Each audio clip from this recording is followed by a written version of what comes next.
This is the SNC podcast. My name is Shade Anozie.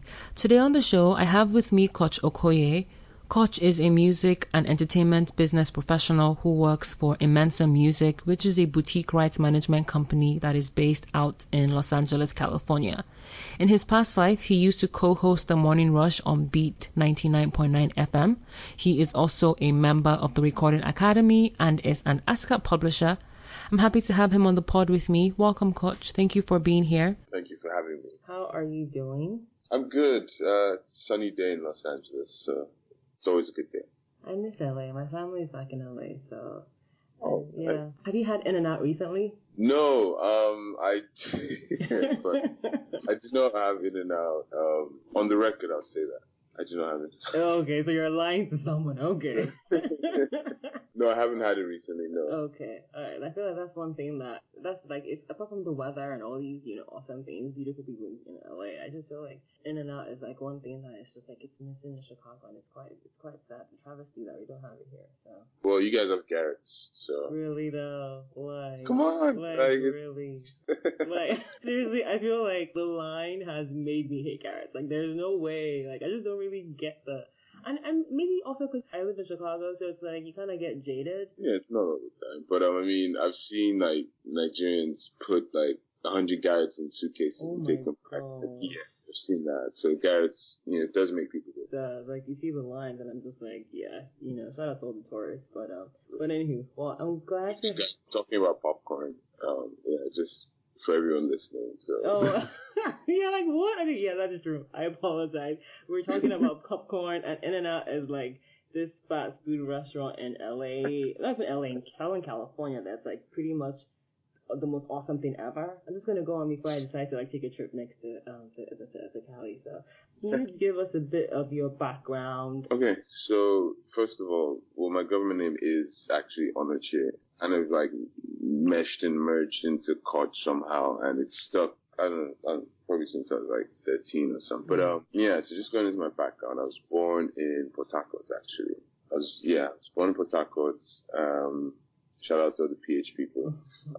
I grew up in Maryland, which is like the DMV area, it's the DC, Virginia. I grew up in that area.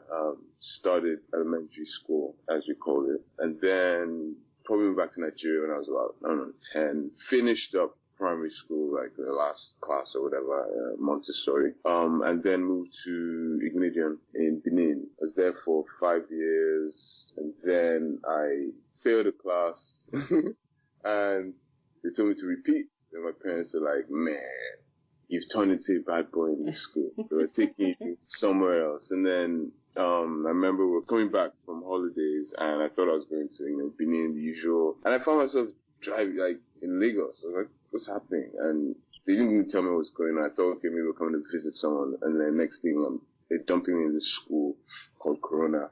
And I hated my life.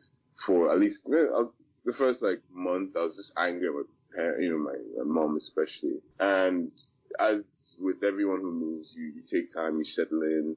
And I made some of the best, friends and relationships, some which I still carry, till this day. I'm actually, in hindsight, very grateful for that, but I hated it at the time. Fast forward from Corona, moved to Bath in England, for sixth form and all that. And, did that, finished, moved, to the next city, which is Bristol.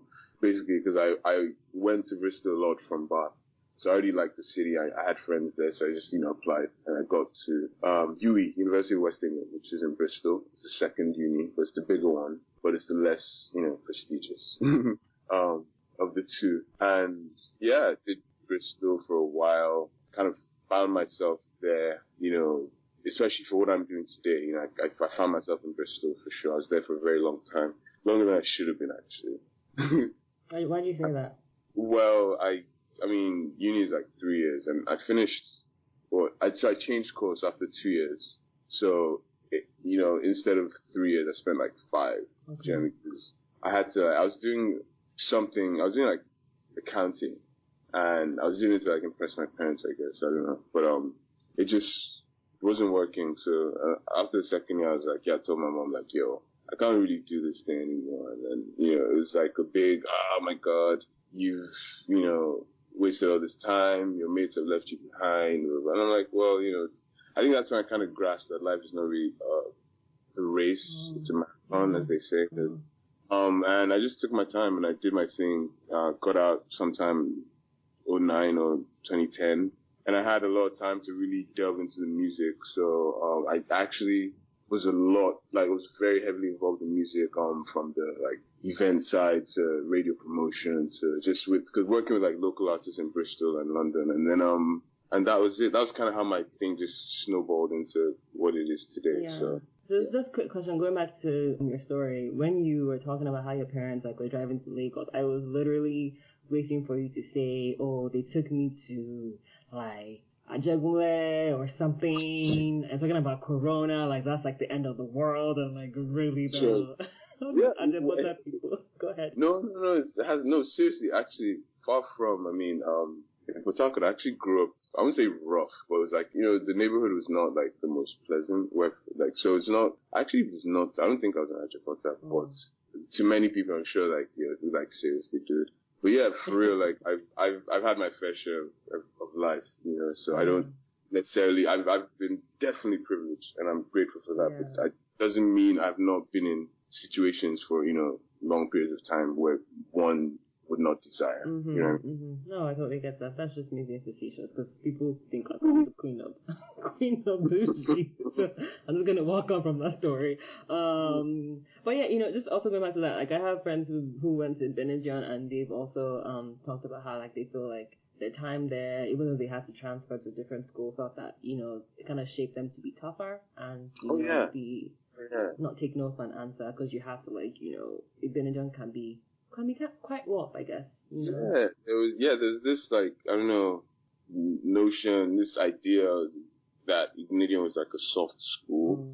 And a lot of, I guess, I don't know at the time, maybe, you know, they charged a bit in school fees or whatever, but, I thought actually a lot of people could afford it because when I got to school, like, it was such a broad spectrum, you know, like different people from different walks of life. And I really loved it. Like, I'm really thankful because, you got, you know, people who are from well-off homes, or you got people who are from the street too. So you're all in the same school, and you learned a lot from these people, definitely. So. Yeah.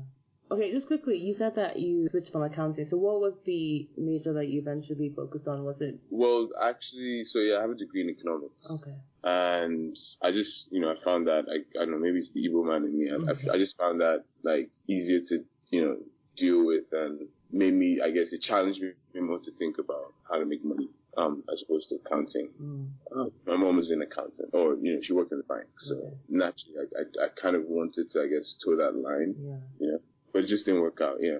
Okay. And then actually I had an internship, about 10 years ago now. Wow. It's been a while, and in a bank in London for like, I don't know, 4 months, for like the whole summer basically. And as much as I loved it and they loved me and they actually offered me a position to stay on, after I finished, it just hit me like, I do not enjoy this life, this, you know, waking up 5 a.m., 6 a.m., whatever, catching the, you know, the tube. I just didn't enjoy it. So that's kind of when I felt like, okay, I need to let these people know, I need to let somebody know, you know, who's making these decisions for me, that I'm not really feeling this life. I'm thinking of music and the arts, because my family were very artsy. So that was kind of like, that was calling me, you know, and I had to let them know. Yeah. And like I talked about in my introduction, you also used to co-host the Morning Rush on Beat 99.9 FM. So can you talk about that a little? So when did you decide to move back to Nigeria to do that, and talk about your experience? Okay, let me break that question into different parts. Can you talk about your move back to Nigeria and your time at Beat FM? Okay, so I moved back to Nigeria January, I think, sometime 2011. And as you move back, the first thing they throw on you is NYSC. So I was like, gosh, you know, what do I do? And then did Lagos camp. Yes, I went to camp actually. I mean, I felt ill, and yeah, I had to leave. Coffee. But yeah, but I did go to camp. It was fun.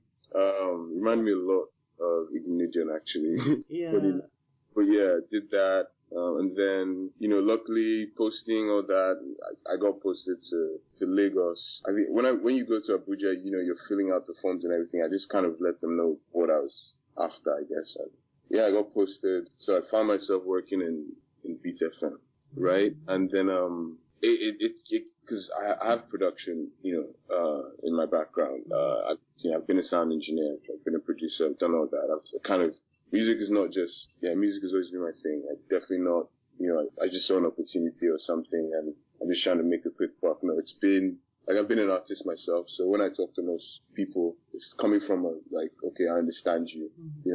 What this is, what you're trying to do on this track, what you're going through at the moment, maybe with investors or whatever. So, sorry, so when you say that you've been an artist, were you a singer or a rapper? Both, actually. Both, really? What was your stage name? No, let's leave that one. The internet is the internet is amazing. So that's what you find. Okay, Didi, I'll tell you also that in LA. I'll continue your story. Oh my gosh. So just BFM, got in there, as a producer. So I worked in the production department, did voiceover, did the ads, did a lot of, just that sort of thing. And then as I grew in the company, I started to get my hands on the music more. So I had influence in terms of, suggesting new tracks, just because I guess I was coming from England, I was very tech savvy. I had the internet at my fingertips, so I knew where to get everything before anyone else or everyone else. So I guess that was an advantage for everyone around me, just because everyone comes to me, always has to say, hey, I need new music. I've always been that guy since I was I don't know, 10 years old or something. So, it was the same, just whether I get, paid or whatever, I'm always going to, find music.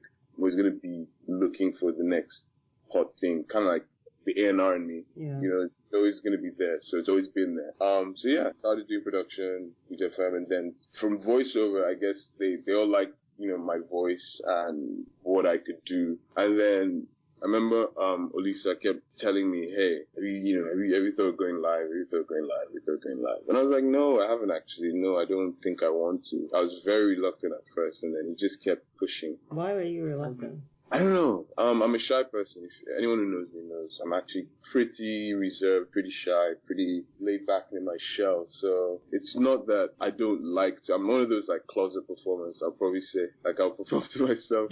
I don't. But when it comes, crowd, people, I just, I'm chill. And that's me. So I didn't just want to. I could do it. Obviously, they could all see that I could do it. From voiceover and just things we did within the station.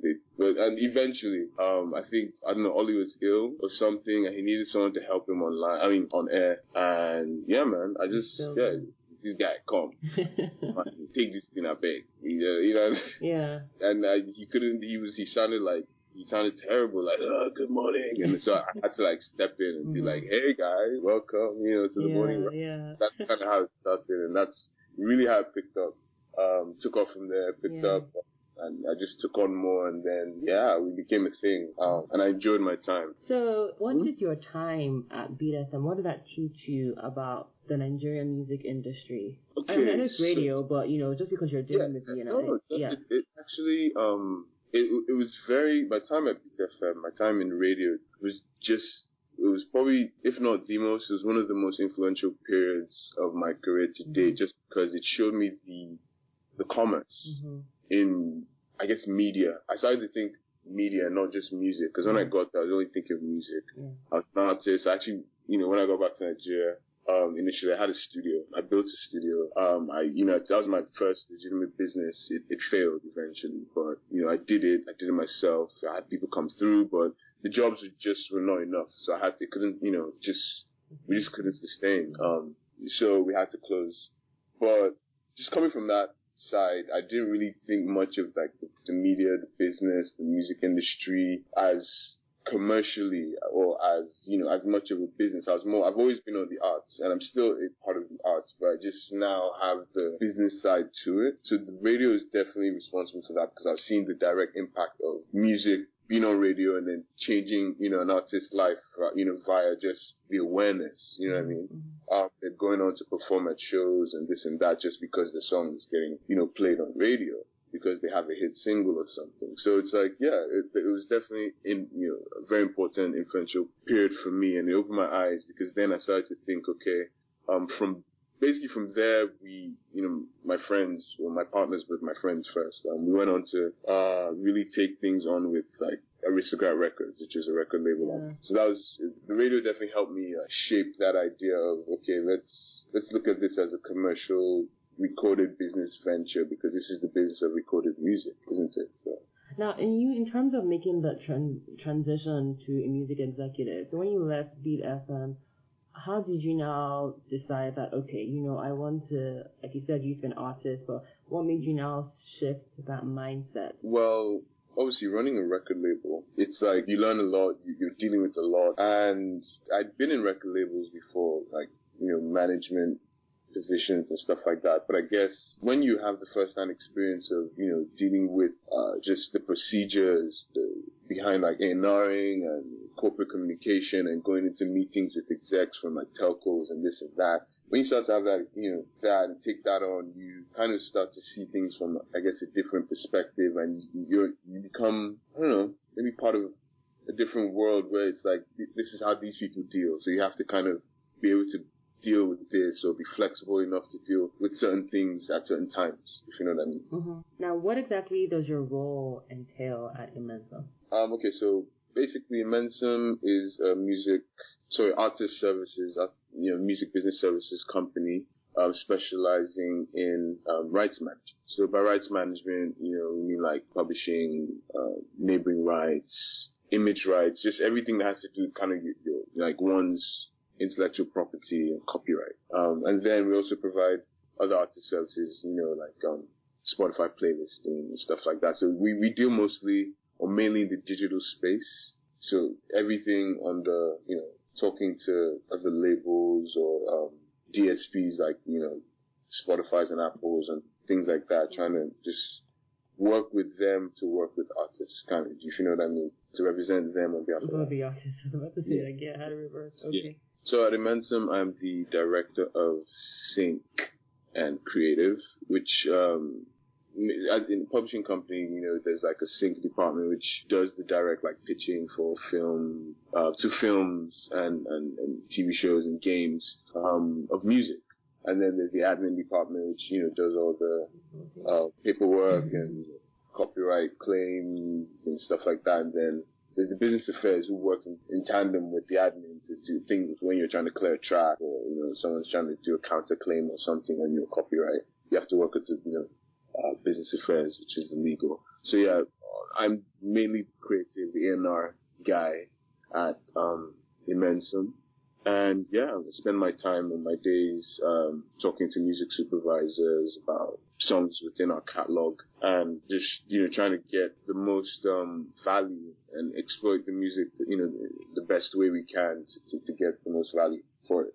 Oh, and we'll go into more detail for people like, okay, what exactly does he mean by sync, mechanical, all these different things.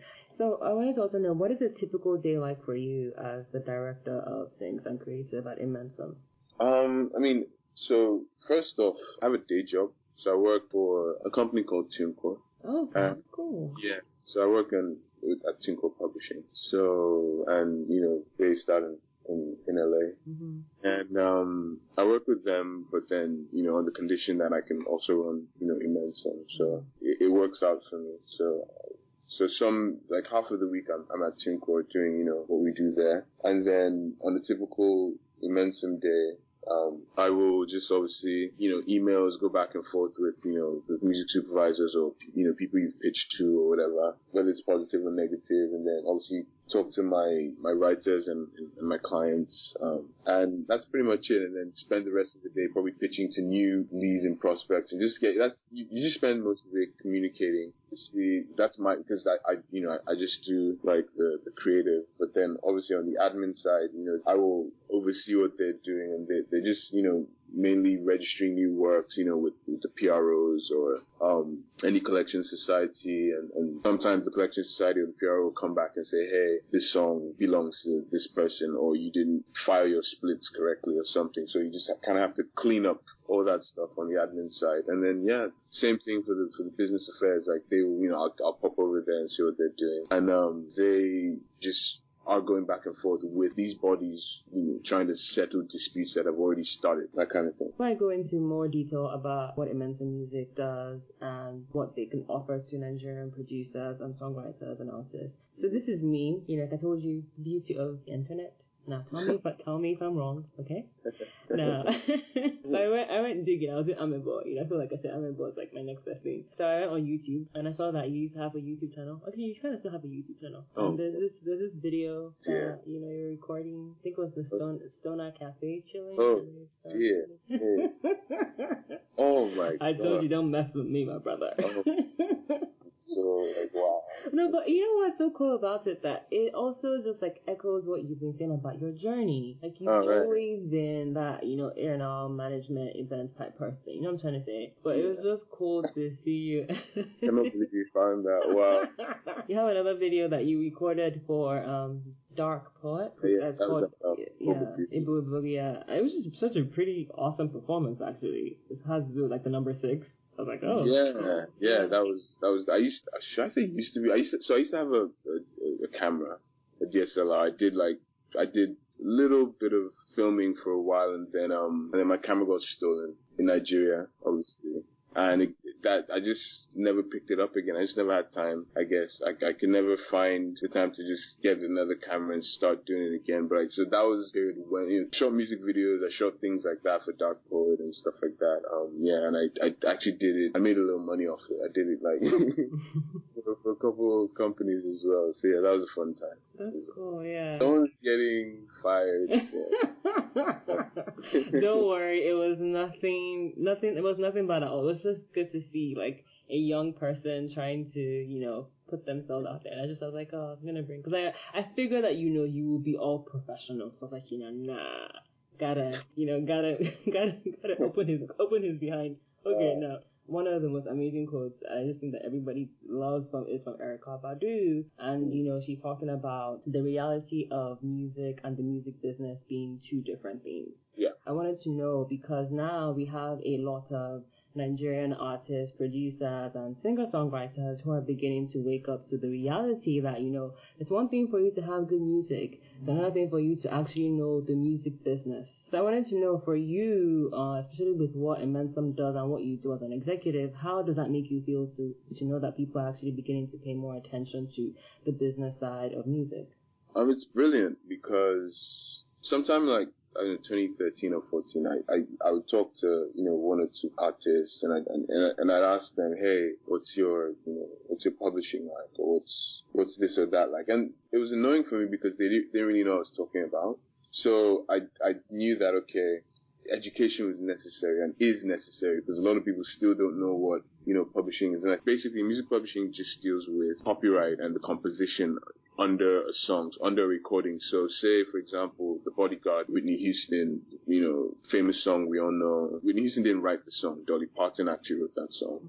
And Whitney Houston performed it. So it's very important. You have to be able to tell the difference between a sound recording or performance and a composition, or what a writer does, basically. So every time that song plays, every time it has played, and when the movie grossed, and the album, in fact, grossed millions, so it's one of the top 10 albums of all time, The Bodyguard. Whitney Houston wasn't getting paid for the composition. Publishing or the publisher will deal with Dolly Parton in this case, because she wrote the song. So it's about songwriters, and it dates all the way back to, Frank Sinatra era, where Tim Panally and people would line up, and write songs and give him. He just sang from different writers, and those writers would obviously register their works with, ASCAP and BMI, who are around. They've been around for that long, and they would register their works and get paid because they were the writers, and that's where the publisher would come in. So that's kind of what it's the same practice. It's been that way for over 100 years. And we as Nigerians, if I segue back to our original topic, we're now getting hip to it. And I love it. And I love the fact that, you go on BMI or SOCAN or PRS and see, famous, popular Nigerian, artists who are signed up and getting the, what's due to them. And it's not been the case. I feel bad for a lot of, I'll say, artists in the older generation who didn't have this chance, who were not able to sort of, I guess, due to lack of education, technology, what have you, could not just from their bed just register their work, to register with, a PRO and see their checks coming to them every quarter. You know what I mean? And just going back to Immensum, how did the company get formed? Because like we talked about, is it because your time in Nigeria made you realize that a lot of Nigerians... Go ahead. I think you're about to... Yeah. I mean, it was just basically, I needed, working record label, working radio, working... when I left Beat FM, I actually started... I didn't start it when I left. I started doing, but I started focusing on it when I left Beat FM. A company called NRI. NRI is a management company, but it was also a digital distributor. So we curate videos for Vivo and put songs, on iTunes and everything. And I set that up, and I started working very closely with a lot of artists. Because obviously they'd want to release songs and stuff like that. So my job is to bring them revenue. And I quickly realized that, okay, there are up to 40 revenue streams an artist can benefit from at any given time. And in Nigeria, we probably only get 3 or 4. Well, like shows, endorsements, celebrities, things of that sort. That sort rather, I'll say that sort. And and sales. That's it. So that's 4. You only get 4, and you can get 10 times that. So my thinking just instantly changed. That okay, hey, I need to find a way to make this happen. I mean, my job, my goal has always been to help artists, and anyone who knows me, kind of just knows me. And I don't really like to. I'm not a talkative person. I don't toot my horn, but you kind of just know, hey, Koch is a stand-up guy and he's going to help you out. So that's been my thing. So it's like, I just wanted to take it to the next level. And then I moved to LA. I actually went to Musicians Institute. I went to do a course there, and, that just helped me, refocus some things and brush up on some other things that I had been doing and I guess I wasn't doing properly. And it was all guns blazing. Immensum launched in 2016. And, it's been a great ride. Yeah, and this is for the Musicians Institute. That's the Hollywood Musicians Institute, right? Yeah.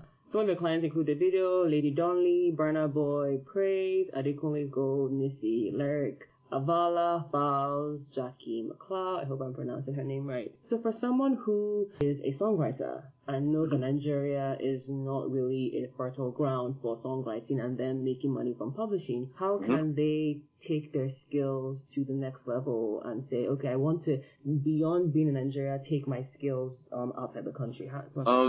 Well, so for songwriters, the thing is, so someone like, let's take Tiwa Savage, for example. Tiwa Savage, before she moved back to Nigeria, she was a songwriter. She's written for Mary J. Blige, right? So she, found a way through a good publisher. That's what a publisher would do for you, where they will sign you up and put you in, in sessions and put you in writing camps and stuff like that.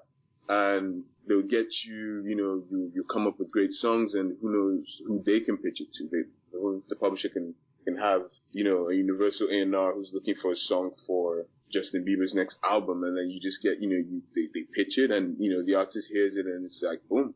Next thing you're receiving checks, from a number 1 hit single on the Billboard. Do you know what I mean? That's literally how it works. Those are the steps in a nutshell. And that's how a songwriter can get to the next level. It's by finding a good publisher, because there are not many out there, but there are a few, and find a good one that will work for you, one that's passionate about, kind of like same things you look for in a manager, but just like a manager that does different things. That's kind of what a publisher is, or a management company that does different things to what your manager would do, a management company.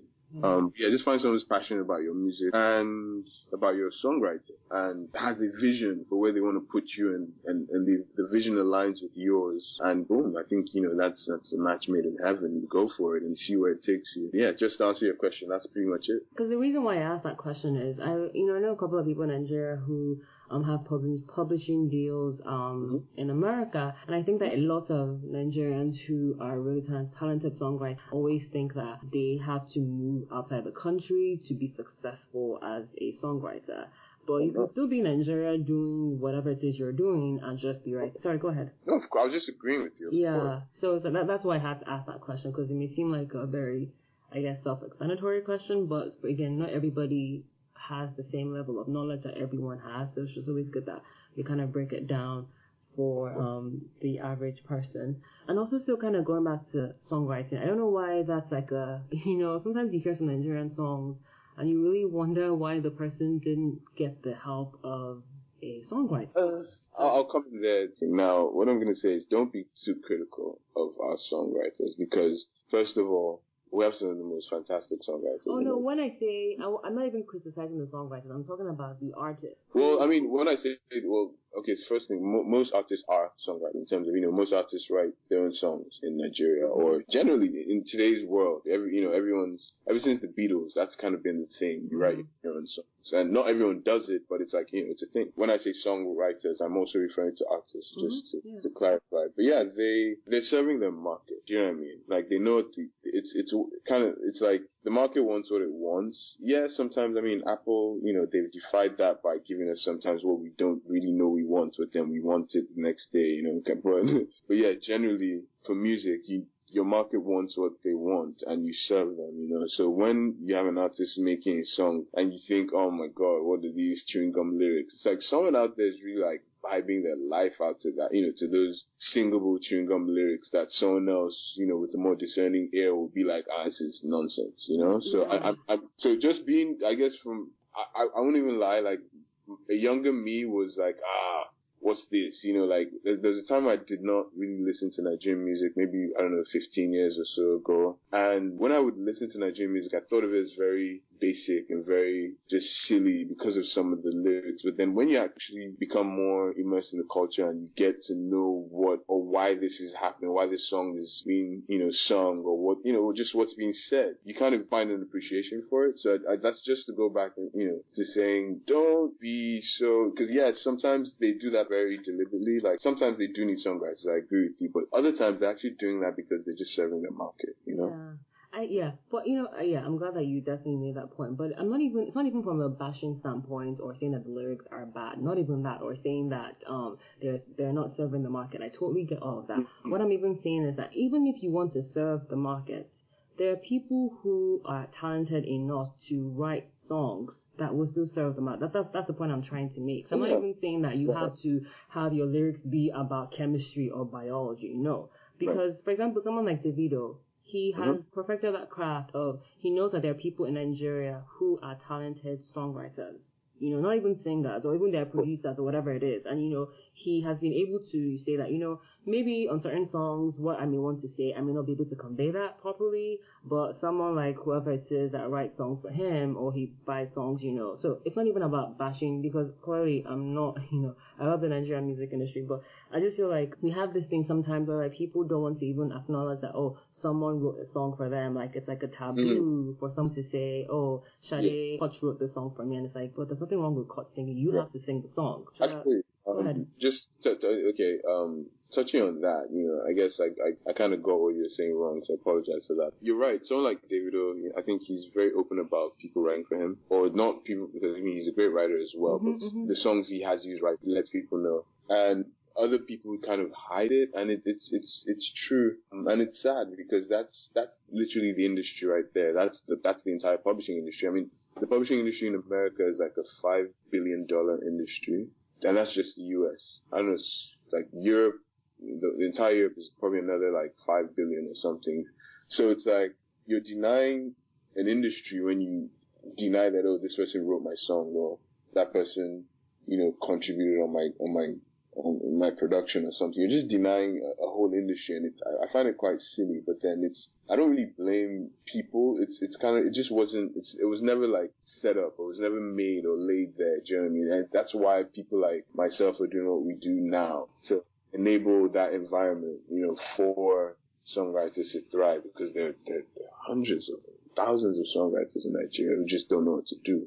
Like I get, emails every day about, hey, I'm a songwriter. How do I leverage my talent? How do I, literally what you ask, like, how do I take my career to the next level? And it's just because the environment, the industry just doesn't enable this. And just to going back to music publishing not being at the forefront in Nigeria, kind of ties back to what the band, even he realized that as well, talking about the importance of publishing in Nigeria. I guess I wanted to know, like you also kind of alluded to that, like people, like you get tons of emails from songwriters who say they want to take their career to the next level. So what advice would you have for someone in terms of your role at Immensum and what Immensum can do for a songwriter in Nigeria and even like a music producer? Well, advice, I think just kind of, what Immensum can do is obviously if someone is a talented songwriter and, they're of interest to us, obviously we give them advice, we take them on and, we take their catalog and we work it, we just so I specifically specialize in sync. So I'm just, my responsibility is to take records and just go make something happen. I'm sorry to cut you off. If you could just define what syncs are for people who are like, what are syncs? Synchronization is, sync, short, so for synchronization, referring to a synchronization license, which is the license one has to get, say, Pirates of the Caribbean. Or actually, let's take something that really just happened recently, like Wizkid and Ballers. That was a sync where, the music supervisor for Ballers, which I believe is Scott Venner, would reach out to Wizkid's publisher or his camp directly and say, hey, we want to license this track. And then Wizkid's people would obviously issue their terms and the terms would be agreed and then a contract would be drafted and that contract is called a synchronization license. And it's basically the underlying copyright. You need to secure that as well as the master. So the master is usually owned by the label or the artists themselves if they're signed to themselves, and the underlying copyright is owned by the songwriter. So in the case of something very common here in America or in Europe, like multiple writers on the song, that brings about like multiple publishers. So if 5 people wrote, I don't know, a song like Sweet Love, for example, in this case, hypothetically, then they would have to reach out to 5 different publishers for them to secure the percentages of everyone, because you have to amount everything to 100% before you go ahead. You cannot, like, if there's 3 writers on the song, you can't just go and meet 2 and say, hey, I need to secure your rights, and then not meet the 3rd person. Everyone has to be on board so that everyone is, in the know and everyone receives their due sums accordingly. And also just for people who are wondering, maybe when he said masters are what the artist actually performs, and that is, like you said, what is owned by the record label. And that is essentially distinct from the composition, which is the lyrics and the melody. Exactly. And that's the publishing aspect. And it's important to also note that we have a lot of record labels now, especially in America, not really sure about Nigeria, but a lot of record labels that are doubling as record labels and publishing companies. Because, they want to ensure that they're maximizing every aspect of the artist's catalog and all these. Sorry? No, I was just agreeing with you. I was just buttressing. Yeah, and just also kind of going back to your role as director of Syncs. Like you brought up Davido's, Wizkid's song being played on Baller. What about Davido's Skelewu on Queen of Catway? Were you responsible for that, especially because you're a client? No, actually, I wasn't responsible for that. Funny enough, that happened right before we came in. But I wasn't responsible for that one. Okay. I was going to also ask that if you could just explain pitching songs to different businesses and entities, just briefly what that involves for people who would like to know more about that. Well, it's just basically like a company like, say, Vice or someone, they're using, I work with Vice quite a lot. So say Vice, they're making, one of the many documentaries or, films or whatever, and then they want to use some music. Because I have a relationship, I will easily just hit the, music suit for the project and say, hey, would you like to try this song for this film? Or vice versa. He could hit me up and say, hey, I'm working on this film. Do you have anything that, works for this? And these are the type of emails I get, on a daily, from my different, sub-publishers in different regions. They'll just be like, hey, we're working on this, or we have a client working on this ad and they're looking for this type of music. And my job is to go through our catalog and look for the best music that will fit what they're looking for. So I will then obviously pitch. I'll send it, with a little description, everything, and they need to know about the artist, about the song, and send the songs over. And then if they like the songs, they get back to me and say, hey, let's go for it. At which point, because we have the publishing rights for the song, we have the 100% of the publishing side. We need to now secure the 100% of the master. So it's easy for us to just hit up, the label or whatever, because we already have their publishing side. We say, hey, we need the master side, blah, blah. And then, we do the sync license, and that's pretty much it. That's, that's how it goes. And you've pitched, you secured a sync, and, an artist's song gets played on a show, and the streams go up by 10 million, that's literally how the music industry works today, and that's how people should look to work the music industry in this day and age. You know what I mean? Yeah, no, totally. And I'll just kind of also, because I went through your website, another thing that you touched on that I would like for you to explain to people is also neighboring rights. And I feel like a lot of people kind of get that confused. So can you just explain to the audience what neighboring rights are? Okay, so I heard this somewhere. I don't know how true it is, but this is how the name neighboring rights came about. And it makes sense when you think about it. Basically, publishing deals with, the composition as we've established, right? And then the master is the label side, and that's the sound recording, right? So neighboring rights comes from the fact that the master and the sound recording is literally the next door neighbor to the publishing. Well, that's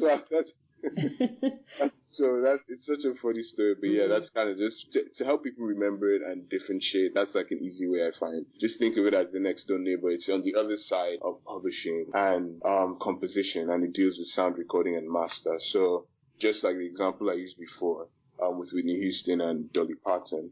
Dolly Parton is the publishing composition side. Whitney Houston is the performance, sound recording, and then neighboring rights. So any income that would be made for Whitney Houston on that would be from the neighboring rights as well as obviously the sales. And also that is one of the services that Inventum also offers. So beyond the publishing, you also offer neighboring rights services as well.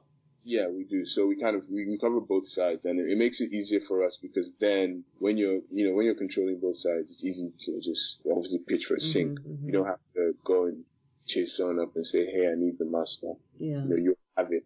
So yeah, but and just like. And this is what I was saying about, like, there are up to 40 different revenue streams.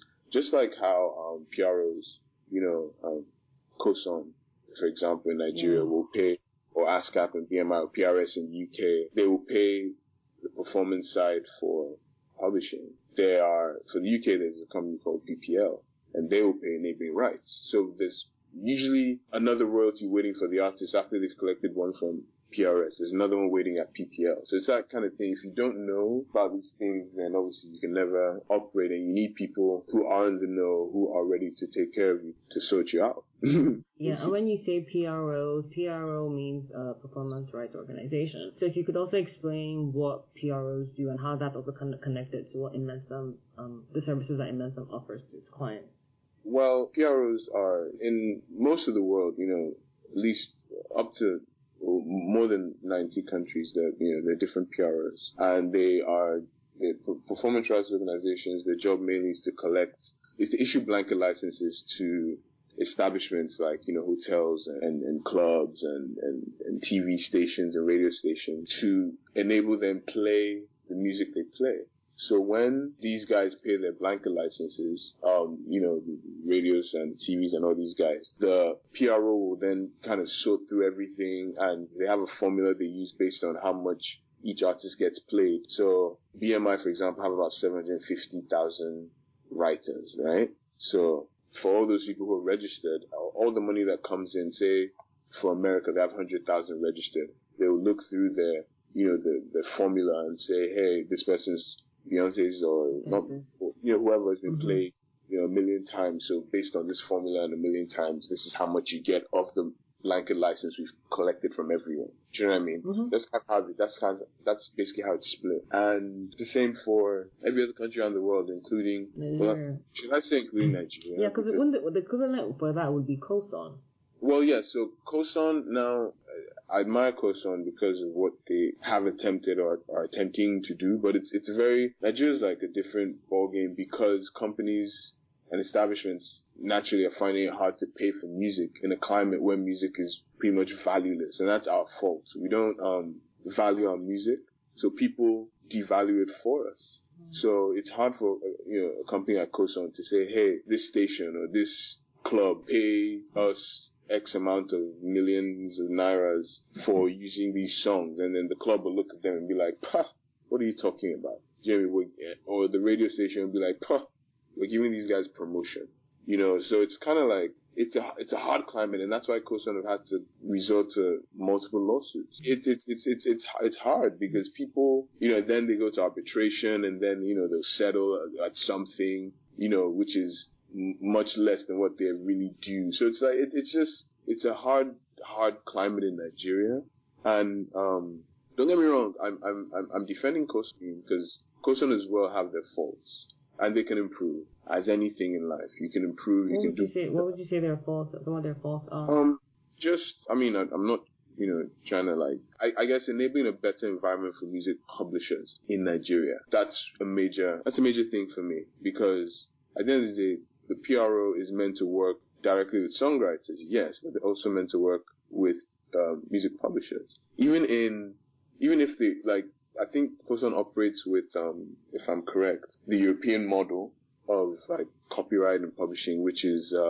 something. It's French for droit auteur, which is it's like 100% for the author of something, or the writer in this case. So you don't deal with the publisher as much as you have to. You can just go directly with the author. But even in these countries, they still have publishing companies, because you need publishing companies to do other things, things besides collection. But my point is, I think Koson should enable a more publisher-friendly environment. Maybe encourage companies to stop, publishing companies to begin, to kick off, to bring things in, or advocate for things that will enable Nigerian artists understand publishing. They should have regular workshops, and just there's so much that can be done, in my opinion, by Koson. And yes, they're still a young company. Publishing it is something that's been going on for over 100 years, and we're only just catching up in the last decade.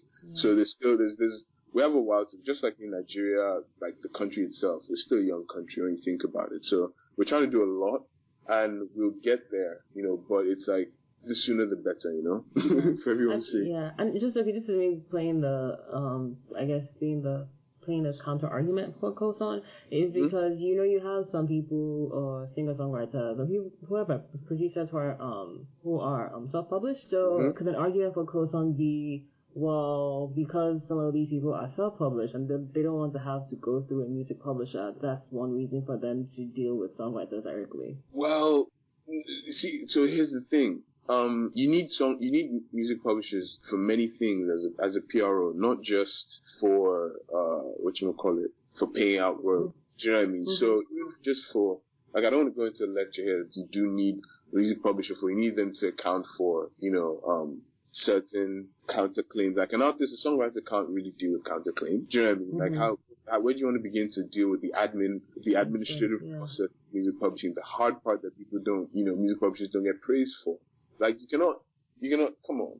An artist, if you have 700 songs in your catalog and you submit it, to Koson, and Koson comes back and says, hey, 600 of these songs, are being claimed by another writer. What do you want this artist to begin to start to understand? Not even understand, because anybody can learn anything, but it's just, if you're already a touring artist, you're on the road, you're doing this, you're doing that, you're going to have to hire somebody to do it. And who do you hire? The person who knows what they're doing, a music publisher. So why would the PRO not want to deal with the music publisher to sort out a counterclaim? And that's just one of many things. Do you know what I mean? So that's what I'm saying. So I've defended, before I sort of suggested or made my suggestion for what Koson could do, I did defend them. Oh, no. Well, this is not a Koson chastisement. I'm trying to make you make an argument. I bring it up because it's one of my, music law classes. That was an argument that my professor raised, even with ASCAP and BMI, that, sometimes people have issues, publishers have issues with PROs choosing to deal directly with the songwriter rather than going through them. And that was the argument that, he said that sometimes people raise. So I just wanted to, see that if that's one argument that COSON probably in their mind as an organization, they're making that, Well, who knows? I mean, I think you also need, that's why I was going to suggest also, I think COSON, perhaps they need maybe more songwriters on their board, if you know what I mean, so that it's like, I guess maybe a more level playing field, Not that they're not songwriters. I mean, Chief Tony Okoye is a songwriter, do you know what I mean? But we need like a few more. Like ASCAP, it's a board, that's equally split between songwriters and execs. Do you know what I mean? Like, same goes for BMI. Like that's so everyone can have a fair argument. Yeah. It's not just one sided. Do you know what I mean? So Cool. that's how I see. Yeah, and now just another question I have is based on your experience, what would you say are like key business practices that you feel like a lot of Nigerian artists, especially music producers, because that's what kind of like what the show is focused on, music producers and songwriters. What would you say are important business practices that they are failing to pay attention to? Number one is split sheets. Number one. You can define what split sheets are.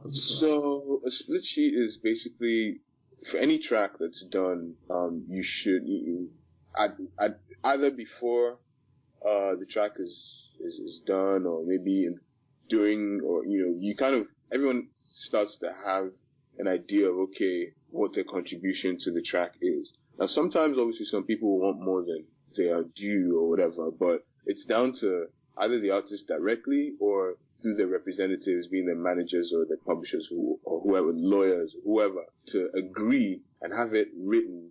And I'm happy to see, it's being done more and more. Some people are getting it right. Some people do have split sheets when they make tracks, and split sheets that cover both the publishing side and the master, because at the end of the day, the performers on the track, if it's this person featuring that person still deserves some of the performance, the neighboring rights that come because he performed on the track as well, or she performed on the track as well with the featured artist. You know what I mean? So you need a split sheet for both the publishing, and you need a split sheet for the master, or one just agreeing on both sides, and everyone comes to a fair agreement on what they are due. So in the case of, for the pub especially, where you see it, where there could be up to 10 songwriters on a song, the split sheets are needed so that everyone knows what they're due, and then the publishers can file accordingly with the PROs what the songwriter they represent is due. And that's something we lack in Nigeria. People just, for the longest time, producer, how much you charge? 400k, okay. Take 400k, make me beats. Sometimes they don't even pay up front. It takes ages to pay. I feel for the producer in Nigeria, really do. Sometimes it'll take them months to receive their money, however, whatever the amount, and then that's it. The artist goes on to perform in 100 places, or even let's leave performances aside, but I say performance because you can actually even get paid for live performances in terms of performance royalties if your publisher files properly. So the artist can even go perform, or his song is performing well, on the radio and in the clubs and everywhere, and he's receiving royalties from maybe COSON or whoever, or PRS or whoever, and then the person who produced the track, who's also a songwriter, because legally it's joint work. So the person who's on the track as well is not getting anything. It's kind of, I feel for them. So when, now they started asking questions, they started requiring split sheets to be signed, and I like that, because I personally have encouraged a lot of people to do that, and I'm happy to see that they do that. So, a lot of them fall on my desk, having, I have to a split sheet, even for people who I do not represent. And by the way, my website doesn't actually show all the people I represent. I guess it just shows, the most recognizable, because I can't really list all the people I represent. It literally would take about 3 pages. And Gotcha. So I just can't be bothered. And okay, just another thing is and I totally agree with that. Echo all what you just said. Now, because this is me again playing devil's advocate. Again, someone may say the music industry is not even like that functional. So, and like you said, like we rightly said, if you want to take your business to the next level, you find a music publisher and you go from that next process. But what if someone says, well, in Nigeria, you have a lot of artists that tell you that they don't want you to use a split sheet, and then if you say you want to go ahead with the split sheet, then they say that they don't want you to produce that record. So there are people who, I guess my point is, there are people who, because of the fear, and like some producers have rightly agreed, Koch, people are hungry. See what I'm trying to say? People want to pay their children's school fees. People want to pay their house rent. So we are here talking about do split sheet, all these things, which is again, it's about long term versus short term. You know what I'm trying to say? But for people who are like, more concerned about, like you said, like I said, paying their children's school fees, or just having roof over their heads, how would you go about telling them about the importance of? It's just, I think for me, it's just common sense. I mean, it's like if you make a record, for example, right? For everyone, it's like rudimentary stuff. If you make a record, you need to promote it, right? So you're not gonna say, I'm not gonna promote it. If as a producer, to make a record, you need like software, Pro Tools, Logic, Fruity Loops, whatever you use, Reason. You need to either, buy it, pay for it, download it, whatever you do, but you need to get it before you move forward. So it's like, why don't we just think the same way for a split sheet?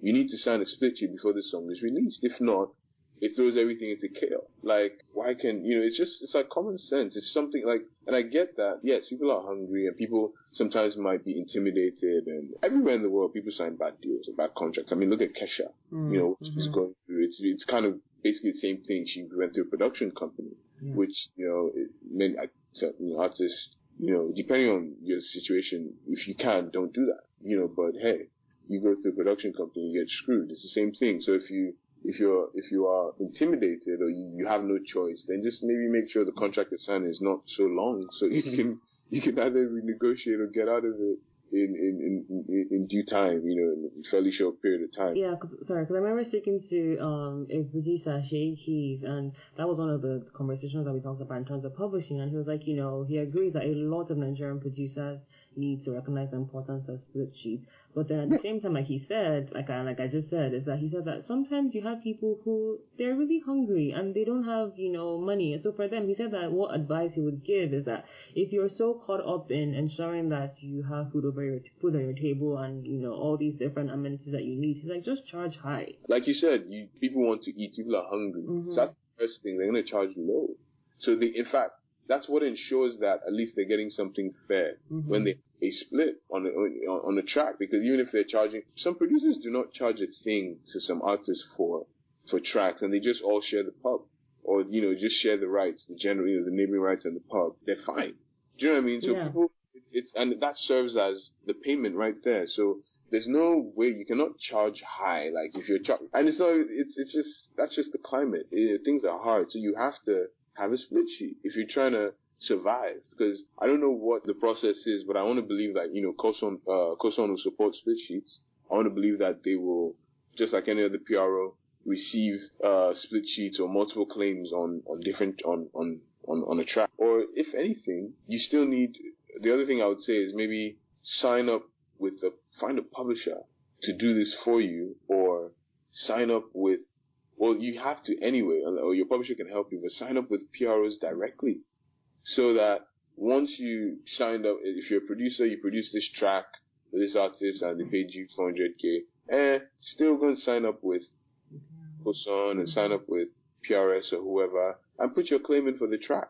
At the time, unless you have an agreement with the artist that it's a work for hire, or unless they're saying you're not going to be due any royalties and you sign off on that. If you have not signed off anything like that, bro, you still have money to collect. So put your claim in for the track. If the Koson or whoever reaches out to the main artist who owns the track and says, hey, this person is claiming on the song, you cannot say the person did not contribute. Legally, it's a joint work. Joint work legally is split 50-50. Just, a little gem I'm throwing out there for all the people listening. Go and claim your rights. And you have to find a publisher to help you, because you still need a publisher to get the publisher side anyway. But still, on your own, you can go register as a writer with any PRO. It's usually free. Some people charge, but if they're charging, they're worth it, I guess. But it's usually free.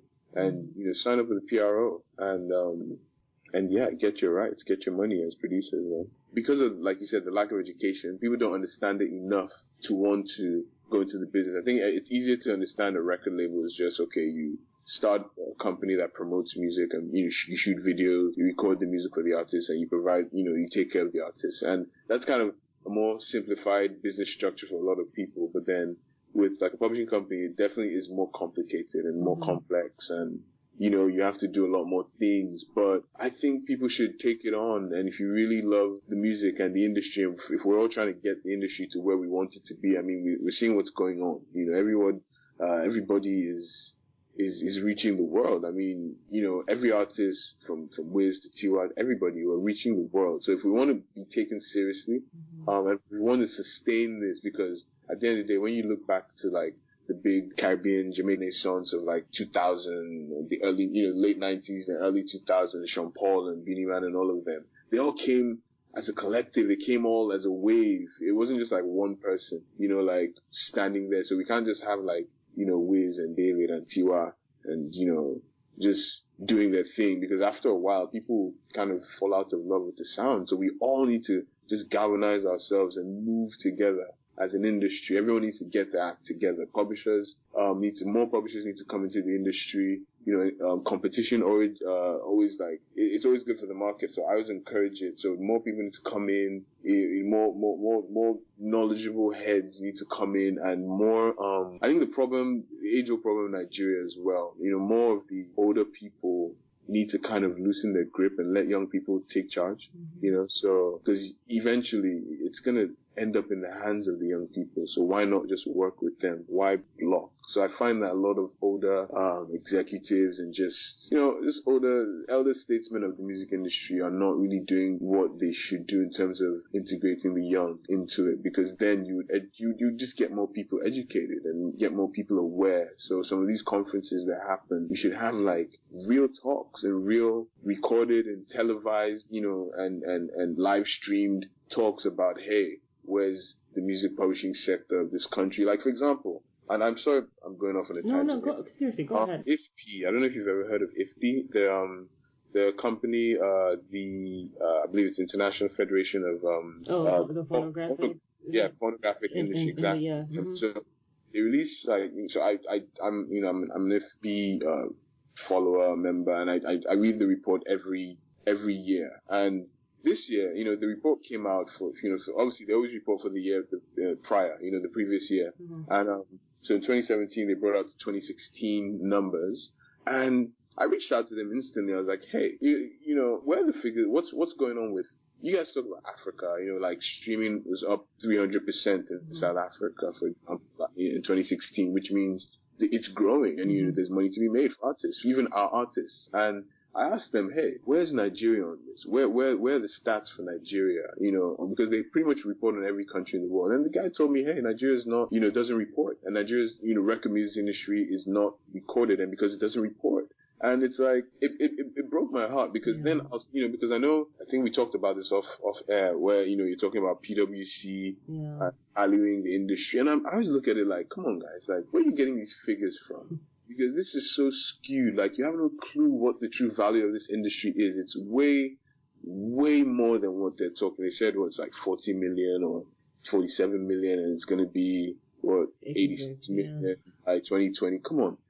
They're probably only just getting like the telco information from like RBTs and stuff like that. Do you know what I mean? And the streaming services, the local ones. But there's like so much being lost. It's like we're in a basket, and you're catching water with a basket. Like, there's so much value being lost in the Nigerian music industry, and it's so annoying. And I can go on and on in this industry, but it's one step at a time.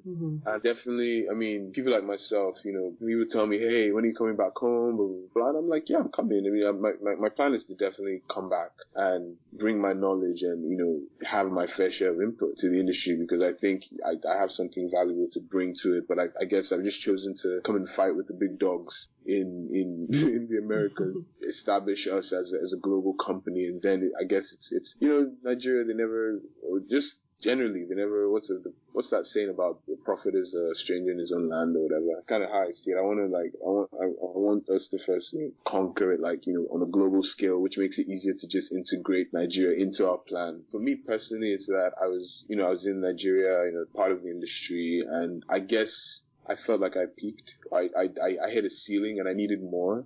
I mean, like I said at the very beginning, I started my music business career in England. So, and I was friends with the A&R of a very popular artist by the name of Ed Sheeran in 2010. This is when he had like five albums project or something. I can't remember what it's called now. But it had like him playing with like Dot Rotten and Mikhail Payne and people like that. Before 18, the first version of 18 was even on that EP or whatever. And I used to like road like his A&R. So it's like I always had my interest in the music business. So it's always been it's definitely been way back, you know? Wow, this is so cool. I guess we could go on and on and on with the conversation, but I wanted to just probably go on to the fun random questions portion of the interview. For an upcoming producer in Nigeria or singer-songwriter who, if he's listening to this conversation and wants to, like you said, take their career to the next level and they want immense music, pronounce that properly, to be, to help them with that, how can they go about reaching the company? Simple. Just email info@immensummusic.com. That's it. Literally, that's it. And that's that's our catch-all, and we'll take it from there. And we talk to you, or you can. Well, I encourage you to actually go to our website and just fill out the support ticket and give us as much information, because it makes it easier when we're reaching back to you. But it's cool. Like that's all. Just email, and then it's. I mean, there's a phone number there on the website and all that, and but it's always easier to email just because I deal with a lot of people from the continent as a whole. So I'm talking to South Africa, I'm talking to Kenya, I'm talking to Nigeria, sometimes I'm talking to like someone in Australia. So time difference is like, I really don't sleep, so time difference thing is, it's hectic. So I don't encourage phone calls because you can call at a time when I will be trying to catch an hour of sleep or something. So it's always better to just email. And even when you call, the office might be closed because you're calling in your country. It's like 2 p.m. It's actually 11:30 p.m. in LA. And in LA, there's no one in the office at like 8 p.m. or something to answer the phone. So it's like, so it's just better to send an email and it goes to everyone, and then someone will get back to you. Yeah.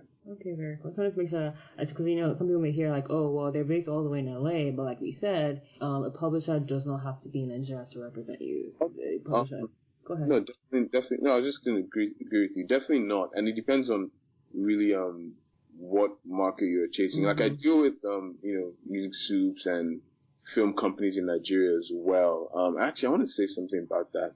And just going back to what I said earlier about valuing music, Nigeria, we really need to start to value our music, because, I get requests all the time. I got a request recently for, a big movie in Nigeria coming out soon. And, they're trying to license some tracks for some, like, my catalog and my clients. And they first actually offered, just terrible, ridiculous things. And I was like, they just didn't want to pay. And I was like, come on, guys. Like, I've just finished doing a sync with like a major feature company, and I've just done another one with Amazon Originals here, and it's like, okay, these people are out the gate offering at least even something decent, right? And you guys are coming, because we're Nigerian, you're coming and you're like, oh, it's free. We don't have much, like, come on. Like, it's not fair.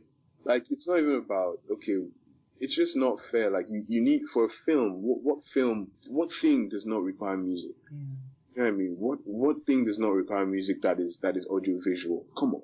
So when someone comes to you and tells you they want to pay you peanuts for your client's, copyright, and you're like, no, sorry, respectfully, I cannot do it. They go off and, people talk and people form a reputation in their minds about your company that you guys are a bit difficult to deal with or this or that. But it's not that. It's just, I'm really hoping, I'm wishing that Nigeria starts to see the value in music, because the rest of the world does. The recorded music industry in America is about 15 billion or something like that. Like, come on. It's about $15 billion, by the way, so it's like, and what is Nigeria? It's like, when are we going to start to see things and look at the bigger picture and start to try and challenge ourselves and not undercut ourselves? So it's really annoying and it's really painful, because I get a lot of requests in Nigeria for syncs, and it's just always a terrible experience. I've had one or two done, but generally it's like, it's not a pleasant experience because people undervalue the music grossly. Like, it's bad. Yeah. Yeah. I'm glad that you even touched on that, because that was actually one of the questions I wanted to even ask. Because some people may say, okay, well, is it that you strictly deal with just pitching internationally? Do you also pitch stuff? Pitch worldwide. Pitch. We operate, around the world, 5 continents, and we have a presence everywhere. So we pitch. We're getting opportunities from, Australia. Believe it or not, there's like Nigerian music in China, and it's it's really booming. Wow. So we get requests from like a lot of places, and it's there. So we definitely, obviously, being that I'm Nigerian, first, and my mission is to obviously bring this to Nigeria to help empower the industry. So definitely we work with Nigerian film companies and ad agencies and whatnot, and we try to get music placed in Nigeria, but it's just not the easiest thing because they don't put value to the music, and the environment has not been enabled. People are not used to talking to publishers about clearing a track or negotiating a track for an ad or something. Another problem is that most of the Nigerian ad agencies most Nigerian clients and brands actually outsource to like other countries. So, England or South Africa or somewhere, they'll send, their ads and the creative there. So those companies there will have to now start looking for music as opposed to, it's always better when I won't say always better, but I feel in this case for Nigeria, it's better if we had like local ad agencies and music supervisors working with the industry, trying to get music. And that's like, it's like a whole, when I think about it, think of the jobs. Think of like a new set of jobs for like music supervisors. You meet someone in Nigeria, like I'm a music supervisor. Meet someone like an A&R. I work in admin in this publishing company. I work in, and then obviously Nigerian lawyers who don't get a fair rap, and I feel bad for you guys because there's just not much out there. Litigation is terrible. Only do like contract law and and close deals for big companies. That's how you make money as a lawyer in Nigeria. You can work in a publishing company. They need your expertise every day because it deals with copyrights and intellectual property. So it's like if our country saw the big picture and the people, like I said earlier, who have the power within the industry saw the big picture, they would make these things possible and they will enable the environment. That's what I keep saying. They need to enable the environment, for people to come in, to want to do this and not just wait for the majors to come in, and come and make Nigerian office, but actually encourage local, we're doing buy Naira to grow, buy Niger to grow the Naira. Let's do things to put people in, in jobs, put people's seats on people's bums on desks rather. That's my point.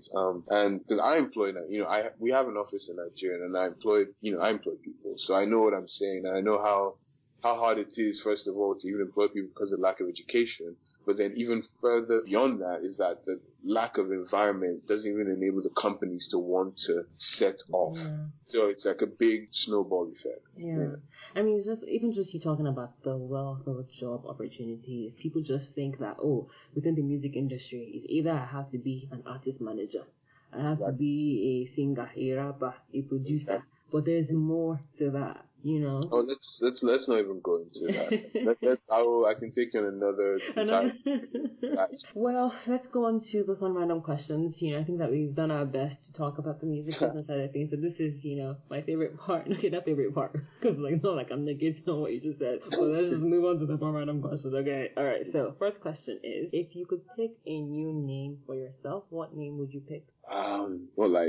Like government name. Yeah, government. Boy, I don't know, never thought of that. I guess, I don't know. Nickname. Amos or something, I don't know. Sorry? Is it Amos or something? I don't know. Wait, why Amos? I was just playing, of course. Oh, okay. Amos is a good name, but let's not. Amos is a very good name, by the way, but, Amos is like, you just have that sound here, Amos! Oh my gosh. But yeah, no, I don't know. Okay, you don't know. Alright, cool. Let's move on. So what would you say is your favorite movie quote?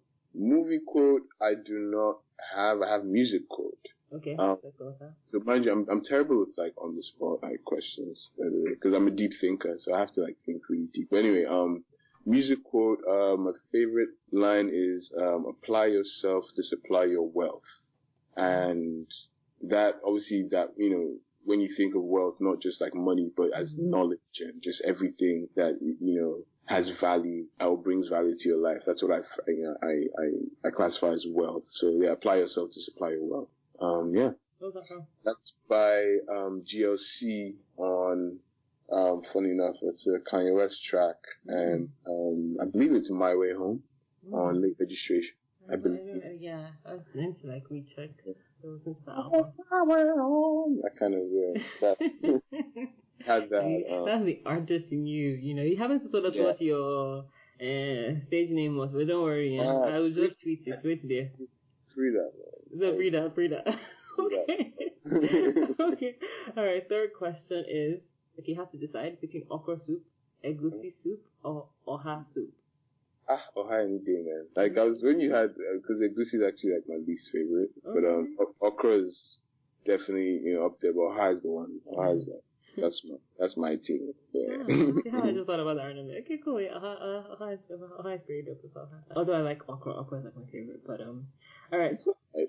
Yeah, I mean, this is totally random. Have you had okra and plantain before? Never. I don't think I will be having that. What?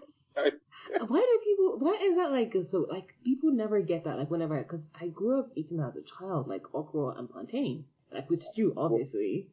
Fried or boiled plantain? Fried plantain. Have you had boiled plantain? Yeah, I have had, but not with okra. No, not with okra. Yeah, some people don't like it. That's why I was like, well, anyway, no, I've not had okra and plantain. It's so nice. It just doesn't. I mean, I'm. You know what? I'm actually a very big food. I'm a foodie basically, and I like to try things. So, but I don't think I'll be trying that. Okay. I don't know. I always, I just wanted to ask because I always get that response. Like people see me and they're like, "Are you seriously going to eat that?" And I'm like, yeah. It's really awesome. But anywho, let's move on. All these judgy people. Your favorite childhood memory? Ooh, favorite childhood memory would probably be playing this. My dad played the guitar and he played a lot. He played instruments and stuff. So, but he was never like a musician. But I just sitting down with him and like singing and him playing the guitar. Or just listening to like Harry Belafonte and maybe, Fela or something as a kid, on vinyl, this in the house. Yeah, I had it's funny because actually if I segue again, my family, music is a huge part of my life. I was about to ask that, like where did that, but go on, I'm glad that you're going on, and it's actually, like my first, loves music, not like hip hop or anything, it was more like techno stuff, and as I listen to, I watch a lot of like Kraftwerk and just and then it would be like R&B stuff, so a lot of Sade and a lot of Prince, and then my first rap CD was 1993, Naughty by Nature. I got into that. My mom bought me that, and then Janet Jackson, the one that has what's that album called? Man? Can't remember now. Janet. No? Yeah, and yeah, so I had a lot of hip-hop kind of came later, like with Biggie, and that came like later on. I actually didn't know Biggie and Tupac till he died, funny enough. And I know a lot of people be like, what? But yeah, the day Tupac died is the day I found out who he was. Like, so my friend comes in, Tupac is dead. I'm like, who's that? He's like, you don't know Tupac? I'm like, no, like, who's that? And he's like, okay, I'll leave you to it. But see, I always say like there's no room for snobbishness and being snobby or snooty in music, because I feel like you said, like people's wealth of experience and I guess exposure to music is. So I think my point is that I feel I empathize with you because I try not to be too judgy to people who are like, you haven't heard this, and I'm like why, but then I'm like people have different backgrounds, so. Very much so. I definitely like oh man, my brother like rock. So my brothers and I, even in, at a point in Nigeria, I was I would roll around in my car just blasting rock music, and people in traffic would look at me like, what's this devil? Yes. Ikwensu Pekin. I was like, what is going, and I'd love, System of a Down and Queen. Oh my gosh, that's doing so bad. Yeah, I could sing the whole Toxicity album, front to back, so, Linkin Park and all that. I saw Linkin Park live, things. So it's that's music. Everyone who knows me just knows me. I'm a music guy. And it's not just, hip hop and Nigerian music or whatever, or R&B. I actually, I do music. So, have like, I listen to like Brazilian music or, a lot of like flamenco or just, from South African music, with the Kwaito hits. And I can go around. Like I can go around with music. Yeah. Oh yeah. And just before I go into the fifth question, is like, I always feel like, especially for people who want to be A&Rs in Nigeria, I always say that, it's really, really important that you have a broad, I guess, palette when it comes to music. Right. Because it really, really helps. It really, really helps. Go ahead. No, just of course, because artists are different. I mean, one artist can make music at the slowest tempo, and it's just channeling a different vibe to a different audience, and the next artist can be making high level pop music, and you have to be able to like have that ear to really understand just the different things you're hearing. If not, you always just close your ear, close an opportunity to that sound.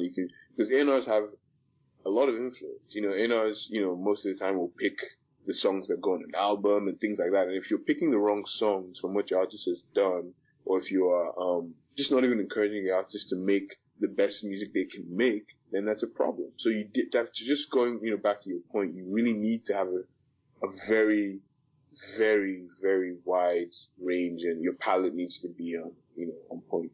Yeah. Now, okay, first question is, what are your 3 favorite Nigerian records at the moment? At the moment, interesting. Let's see. I'll probably have to go through my iTunes or something. I don't know, but I can't actually. I told you I'm bad on the spot, and I like to be very correct. So I literally will go to my iTunes and look at it. Really though, God, like, off the top of your head, like what song can you say? Okay. Well, look. So first of all, I have like 2 million songs in my head at any given point, so it's really hard to like answer such questions. Let's just say, okay, I'm Fowls and what you call it, and YC. Something, yeah, right? That's one. I really like that song. Okay. I really like. I think I like this new Tiwa. A new EP. Yeah, oh my gosh, it's amazing. I heard it. No, well, I haven't heard the. I just heard the song with this kid, and Malo, yeah. I fell in love with it instantly. So yeah, that's definitely up there. Yep. World, Show You Off. That is seriously. I feel like it's definitely gonna have that. It's gonna be one of those timeless records, honestly speaking. Of course, that is a timeless record. It's so like, and it's like, and it's like it was a while back that he released, not like a while back, but a while back that he released it last year. Which in this day and age, people forget songs like forever. But you play it today, and it's still very fresh and very. Music. Yeah. Yeah, so good. Those are really good choices. I'm glad to hear this. Okay. Now, final question is, what was the last album that you purchased? Even though albums are so good. Well, I mean, we're in the streaming age. Yeah. So. You listen to. Okay, let's say you listen to. So, last album I listened to is actually by a guy called Noah Slee. Okay. And he is from New Zealand, I think, and it's called Otherland. Otherland. And the lead single of that is called, I think, Radar. Mm-hmm. And yeah, it's just a brilliant song. That's the last album I listened to. Before that, I listened to Genuine, The Senior. Like, that's like this 2002 album. I do that. Sometimes you just revisit, the oldies. That's like that's like a favorite of mine. And sometimes you have to go channel that, because that was like a point. Music is like, obviously for me, it offers like timestamps, and I remember where I was, what I was doing, or how I felt when I was listening to this particular album. Yeah. That's how I liked the album. So I just went back there, and I wanted to be there for a little bit. Yeah. And then but I'm an album guy, so I definitely listen to albums. I listened to Life After Death with Biggie some days ago. Oh, there's a new guy I've been listening to actually. His name is Plaza. I think he's signed to OVO. He has a really dope EP. Okay.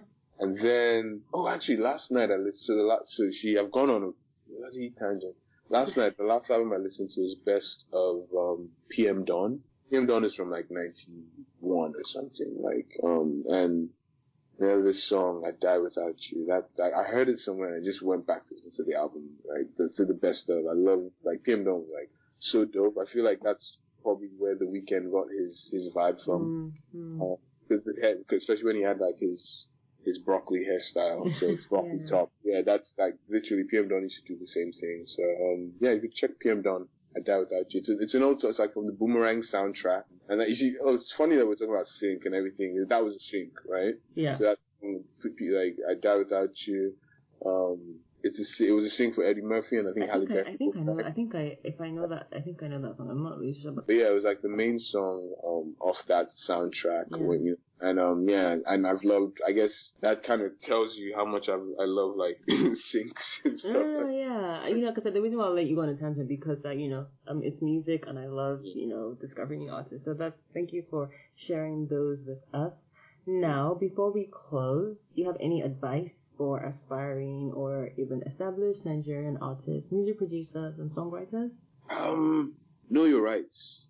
That's simply put, know your rights. There are books. The internet is alive and well. So if you don't trust people and you don't want to talk to people, then get on the internet. Just work, read, research, know your rights, know what you can do, know what you're required to do. And it'll shock you that thing that will make you or take you to the next level or make you blow, as we put it in Nigeria, is like literally a few Google searches away. Like you just need to get down. You just need to want to know better and do better for yourself, and you will. So just know your rights. Know what you're signing. Get a lawyer who has your best interest. And yeah, just know your rights, man. I think I can't really put it. Yeah, that's apt. That's pretty apt, And then people who want to become music executives, what advice would you? Knowledge. Go and learn it. Because you can obviously have experience, but experience can only take you so far, and the experience it's like you're more or less running into a brick wall if you carry just experience without actual knowledge.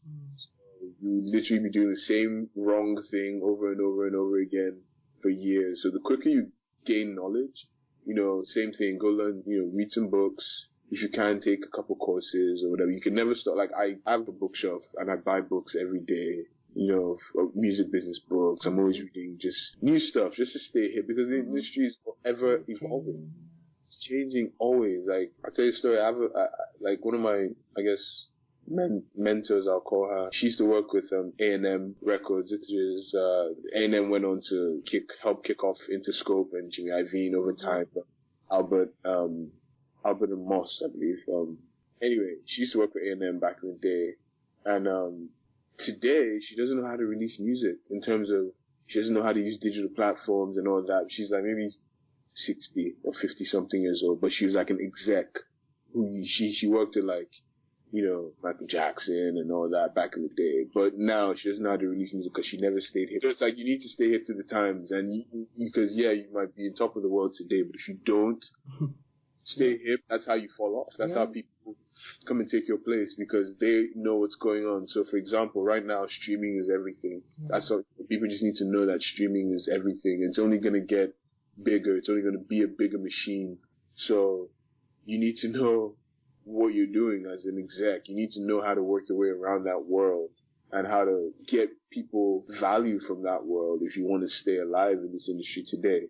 Because the physical space it's dead, but things like vinyl remain. Like I'm a vinyl collector, so I collect it for the art form, and as a lover of music, genuinely. But it's not sustainable. Do you know what I mean? Yeah. So people need to learn new things, and people need to get hip with the times and just evolve. Yeah, that's very true. And I was going to even talk about something, but I think it just slipped my mind. I think it was the importance of Nigerian artists and tapping into merch. I feel like that's a very go ahead. So I'll touch on that. So merchandise services. That's one of the services we offer at Imensum, which obviously falls under image rights. And but the tricky thing with merch, and the only thing I say to people about merch is don't do merch if you don't have demand. So because you end up with a loss. You waste some money. But if you have demand, if you're gaining some traction, the merch is always a very viable option if you do it well, because it's all about adding value. It's a value added service, and you must add value. You can't just make something expect you to pay for it, or if it's not cool, or if it's not bundled up with a release or something. You need to do something to add value. For your fan, because it's a privilege to have these fans. It's their choice. they're messing with you by choice. They're listening to your music by choice. No one's forcing them. Do you know what I mean? Yeah. So it's like you have to respect them and you have to add value to their lives. So merch is, if you have fans who are loyal and you treat them well, they'll treat you well, they'll buy your merch. But you need to, it's a no-brainer, man. Like, artists need merch. It's, besides the fact that it's such a lucrative industry, I mean, I'm happy to be, so someone like David now, who, I've been, behind the scenes. If you've watched over the past year, he's been actively engaging in merch and, so I've been involved with that. And it's things like, it's just, I guess, that's what knowledge, when I say knowledge, you bring your knowledge, and you help out situations. So it's like people just need to gain some knowledge, and then, things like merch, it's a no-brainer, man. You need to do it. Like, yeah, just everyone, it's a revenue stream. For people who want to find out more information about your company, they can go to your website, which is go ahead. Yeah, just, immensemusic.com, www.immensemusic.com, whatever, however you want to do it. Yeah. Immensemusic.com, info@immensemusic is our email, and yeah, you can hit us up on all the socials, Instagram, Twitter, Facebook, whole shebang, Immense Music, and hit me up. Hey, Koch Okoye on Twitter. I think that's pretty much where I'm most responsive. Twitter. I don't really care much for like Instagram, and Snapchat is, I consider that pretty private. So yeah, I'm like I said, I'm a private guy. So Twitter is kind of where I will talk to people or engage with people, the most. And yeah, that's me. Cool.